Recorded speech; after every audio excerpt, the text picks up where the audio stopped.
वो इस्लामी अक़ायद जिनके बग़ैर कोई बंदा मुसलमान नहीं होता, उनमें से एक अक़ीदा है आसमानी किताबों पर ईमान लाना, कि अल्लाह ताला ने जिस ज़माने में जिस नबी पर जो किताब भी नाजिल फरमाई वो बरहक़ और सच्ची थी। जैसे हज़रत मूसा अलैहिस्सलाम पर तौरात, हज़रत दाऊद अलैहिस्सलाम पर ज़बूर और हज़रत ईसा अलैहिस्सलाम पर इंजील और नबी अकरम सल्लल्लाहु अलैहि वआलिहि वसल्लम पर कुरान पाक नाजिल फरमाया। इन सब किताबों पर ईमान लाना एक मुसलमान के लिए ज़रूरी है,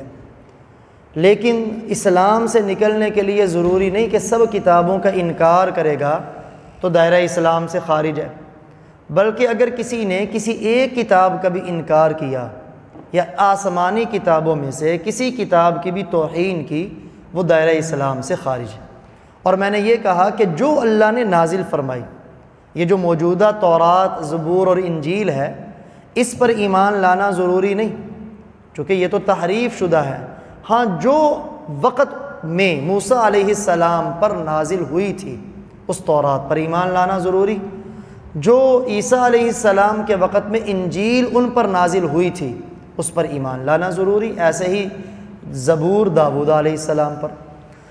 अलबत्ता इतनी बात ज़रूर है कि बकिया सारी किताबें मनसूख हैं, यानी काबिल अमल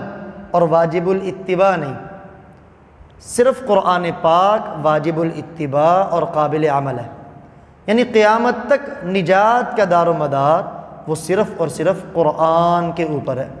और कुरान में जितने अहकामात हैं उन अहकामात पर अमल पैरा होना ज़रूरी है। और